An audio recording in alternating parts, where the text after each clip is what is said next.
सब दुखों से बड़ा दुख एक अनाथ होने का है। जिस समय आपको अपने माँ बाप की जरूरत हो और आपके पास आपके माँ बाप आपको संभालने के लिए ना हो तो जिंदगी बेवजह लगती है। मेरा बचपन भी इसी तरह के हालात में गुजरा था।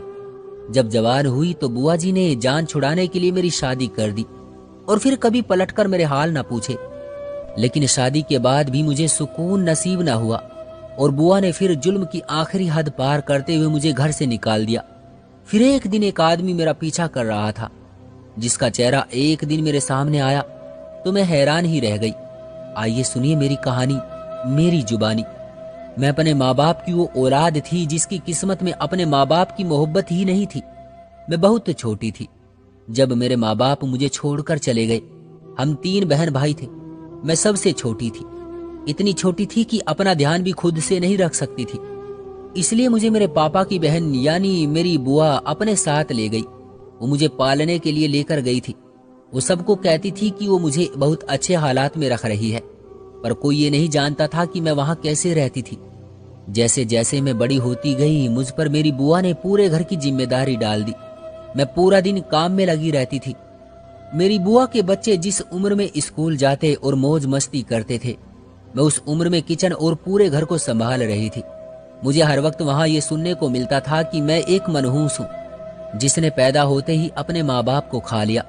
मैं इस बात से बहुत दुखी हो जाया करती थी। मैं वहां से भाग जाना चाहती थी, पर मैं जब भी भागने के बारे में सोचती तो डर जाती थी। मेरे दूसरे बहन भाई बेशक मुझसे बड़े थे, पर वो दोनों भी ताऊजी के रहमो करम पर जी रहे थे और उनके हालात भी मुझ जैसे ही थे। हमारा बुआ जी और ताऊजी के अलावा कोई और रिश्तेदार नहीं था और जो थे वो हमारी तरफ से अपनी आंखें बंद ही रखते थे। इसलिए हमारा अपनी जिंदगियों से समझौता करना ही बेहतर था, जो मैंने भी वक्त के साथ साथ कर लिया था। मुझे पढ़ने लिखने का बचपन से ही बहुत शौक था। मैं अपनी बुआ की बेटी की किताबें छुप छुप कर पढ़ती रहती थी। मैं अपनी बुआ के बच्चों को बहुत ध्यान से पढ़ते हुए सुना करती थी कि वो किस शब्द को क्या पढ़ रहे हैं, और इस तरह आहिस्ता आहिस्ता मैं हिंदी और फिर थोड़ी बहुत इंग्लिश पढ़ने लगी। मेरी बुआ की बेटी की जो किताब पुरानी हो जाती, मैं उसे छुपाकर अपने पास रख लेती थी। मेरे पास कमरे के नाम पर घर का स्टोर था जिसमें मैं सोया करती थी। मैंने स्टोर में किताबों का ढेर जमा कर लिया था। मुझे जब भी थोड़ा बहुत समय मिलता मैं किताब पढ़ लेती। बुआ इस बात से बेखबर थी और मैं इसलिए खुश थी, वरना अगर उन्हें पता लग जाता तो वो इन सारी किताबों को रद्दी में बेच डालती और मैं कभी ना पढ़ पाती। इसलिए मैं बहुत एहतियात करती थी। इस घर में मेरे हमदर्द शायद मेरे फूफा जी ही थे, जो मुझे अजीब भी लगते थे। वो बुआ की मौजूदगी में मुझसे बात नहीं करते थे, पर जब बुआ जी सो रही होती या बाहर गई होती तो वो मुझे चुपके से पैसे दे देते थे। कभी कुछ खाने को भी ला देते थे। इसलिए बदले में वो बस मुझे कहा करते थे कि मैं उनके बहुत करीब होकर बैठ जाऊं। पहले तो ना समझती, मैं उनकी बात मान जाती थी, पर जैसे जैसे मैं बड़ी हुई मुझे उनका खुद को हाथ लगाना बुरा लगने लगा। वो जब भी मुझे छूते थे तो मुझे खुद से घिन आने लगती थी। और एक बार जब बुआ जी सो रही थी तो वो मेरे साथ छेड़छाड़ करने लगे। मैं अभी कुछ करती कि बुआ न जाने कब उठकर आ गई और उन्होंने फूफा जी को देख लिया। उस समय फूफा जी बौखला गए और उन्होंने अपनी तरफ से बहुत सी बातें घड़ी, पर बुआ जी ने उनकी एक न सुनी। उन्होंने मुझे उस दिन बहुत मारा था और फूफा जी 2 दिन घर से लापता रहे थे। बुआ को जब फूफा जी की याद सताने लगी तो उन्हें लगने लगा कि फूफा जी ठीक ही कह रहे थे, वो ही बुरी लड़की है, उनका कोई कसूर नहीं था। और इस तरह मैं अपनी बुआ के लिए एक बड़ी परेशानी बन गई थी, जिससे उन्हें अब जान छुड़ानी थी। मैं उस समय सिर्फ 16 साल की थी जब मेरी बुआ ने मेरी शादी कर दी और वो लड़का हमारे शहर से बहुत दूर रहता था। बुआ जी ने बस जल्दी जल्दी में मेरी शादी कर दी। मैं भी बहुत खुश थी कि चलो मेरी हर रोज के जुल्म से तो जान छूट जाएगी। लेकिन शादी के 1 साल बाद जब मेरे पति ने मुझे ये कहकर मारा कि मैं बांझ हूं, तो मैं अंदर तक टूट गई। मेरी सास को मुझसे बहुत जल्द पोता या पोती चाहिए थी। उनका कहना था कि उनका एक ही बेटा है, वो उसकी औलाद को देखकर ही मरना चाहती है। मेरी सास ने अपनी जानने वाली एक डॉक्टर को मुझे दिखाया, जिसने मुझे बहुत देर तक चेक किया और फिर उसने बड़े ही अफसोस से कहा, कैसी बहू लाई हो तुम, ये तो कभी माँ ही नहीं बन सकती। मैं उनकी बात पर हैरान रह गई और मेरी सास ने मुझे कोसना शुरू कर दिया और मैंने भी रोना शुरू कर दिया। शाम को जब मेरे पति घर आए तो मेरी सास ने न जाने उन्हें क्या क्या कहा, और फिर वो किसी पागल शेर की तरह मुझ पर झपट पड़े। जूते, लाते, थप्पड़ क्या नहीं था जो उस रात मुझे न लगा हो। मैं पूरी रात सिसकती रही थी। फिर एक दिन मैंने अपने पति को कहा, हम किसी डॉक्टर को दिखा लेते हैं। मेरी बात पर मेरी सास एकदम से बोली, अरे वाह भाई वाह, अब ये डॉक्टरों के चौखट की खाक छानना चाहती है। डॉक्टर ने कह दिया कि ये मां नहीं बन सकती तो नहीं बन सकती। मैं तो कहती हूँ इसे तलाक दे दो, उन्होंने मेरे पति को कहा था। मैंने नम आंखों से अपने पति की तरफ देखा। इस वक्त तो वो खामोश रहे। फिर मेरी सास के झगड़ों ने मुझे बेआसरा कर दिया। मेरे पति ने मुझे तलाक के कागजात थमाकर घर से निकाल दिया। मैंने उस आदमी की बहुत मिन्नतें की थी कि वो मुझे तलाक ना दे, और उसने मेरी एक न सुनी और मुझसे जबरदस्ती तलाक के कागजात पर साइन लेकर घर से निकाल दिया। मैं उसी वक्त बिल्कुल बेसहारा हो गई थी। मेरे पास कोई ठिकाना नहीं था। अगर मैं वापस बुआ के घर जाती तो भी मेरी जिंदगी नर्क ही बनती, ताऊजी के घर जाती तो भी। इसलिए मैंने दान चैरिटी जाने का फैसला कर लिया। मैंने सोच लिया था कि अब मुझे मोहताजी की जिंदगी और नहीं जीनी। ऊपर वाले ने मुझे हाथ पांव दिए हैं, मैं अपने आप को खुद पाल लूंगी। मैं ये सोचकर दान चैरिटी में बेसहारा औरतों के साथ रहने लगी। मुझे वहां काम भी मिल गया था क्योंकि मैं पढ़ना लिखना जानती थी। वहां रहने के 2 हफ्ते बाद मुझे पता चला कि मैं प्रेग्नेंट हूँ। इस खबर ने मुझे अंदर तक हिला दिया था। डॉक्टर ने जब मेरा चेकअप किया तो मुझे पता चला कि जब मुझे मेरे पति ने तलाक देकर घर से निकाला था तो मैं उस वक्त 2 हफ्तों की प्रेग्नेंट थी। ऊपर वाले ने मुझे मां बनने का मौका दिया था, तो उस समय जब मैं बिल्कुल बेसहारा हो गई, मुझे समझ नहीं आया कि मैं अब इस खबर पर खुश हूं या मातम करूं। मैं कई दिन उदास रही। फिर मैंने अपने पति को एक खत लिखा जिसमें मैंने उन्हें अपने बच्चे के बारे में बताया था। मैंने लिखा था कि वो इस बच्चे के पैदा होने के बाद उसे यहाँ से ले जाए और उसे एक अच्छा फ्यूचर दे। लेकिन उस आदमी ने मेरे सवाल का कोई जवाब नहीं दिया।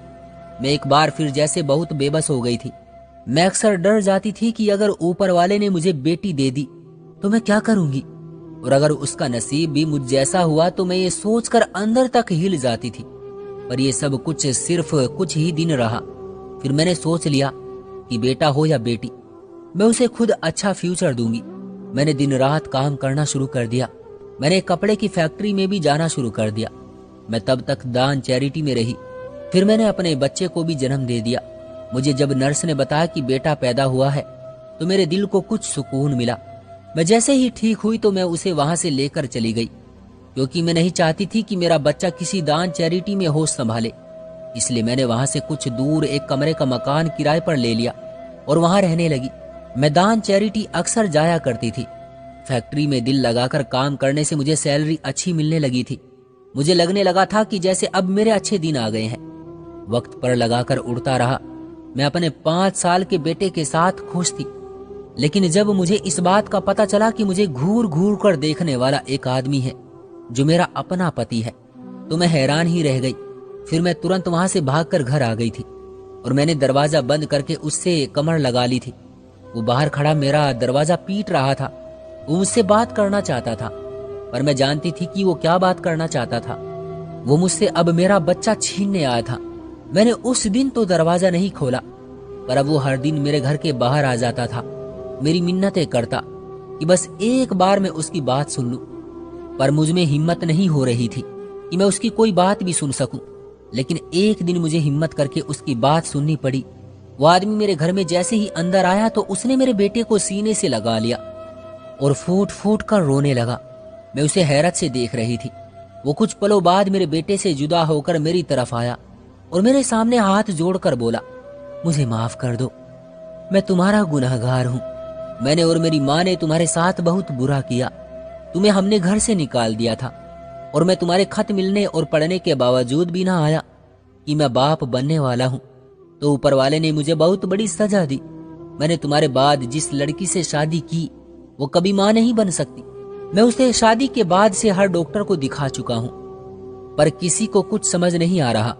बस वो यही कहते हैं कि ऊपर वाले की तरफ से ही है जो मेरी औलाद नहीं हो रही, वरना मेरी पत्नी बिल्कुल ठीक है।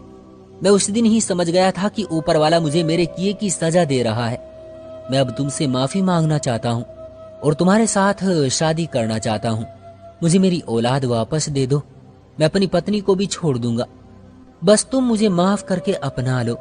वो मेरे सामने रो रो कर माफी मांग रहा था, पर मुझ पर उसकी बात का भी असर नहीं हो रहा था। मैंने उसे साफ कह दिया कि अब मेरी वजह से तुम उसे छोड़ रहे हो, फिर किसी और के लिए मुझे भी छोड़ दोगे। अब मुझे और मेरे बेटे को किसी की जरूरत नहीं है। मैं इतनी मजबूत हो चुकी हूँ कि अपने आप को और अपनी औलाद को पाल सकती हूँ। हमें किसी तीसरे की जरूरत नहीं है। वो मेरी बात सुनकर गिड़गिड़ाने लगा, पर मैंने उसे अपने घर से निकाल दिया। लेकिन वो लगातार मेरे घर आने लगा और मुझसे माफिया मांगने लगा, पर मैंने उसे साफ मना कर दिया कि अब मैं अपने आप को उसे कभी नहीं सौंपूंगी, क्योंकि मैंने बहुत मुश्किल से अपने पैरों पर खड़ा होना सीखा था और अब मैं दोबारा किसी खोखले सहारे के लिए खुद को अपाहिज नहीं करना चाहती थी। इसलिए मैंने वो घर भी छोड़ दिया और वहां से बहुत दूर अपने बेटे के साथ जाकर खुशी खुशी रहने लगी। तो दोस्तों, ये थी हमारी आज की कहानी। उम्मीद करते हैं कि आपको पसंद आई होगी। आपका क्या कहना है इस कहानी के बारे में? कमेंट करके हमें जरूर बताएं। वीडियो को लाइक कर दीजिए और चैनल को सब्सक्राइब कर लीजिए। मुझे दीजिए अगली वीडियो तक इजाजत। तब तक के लिए धन्यवाद।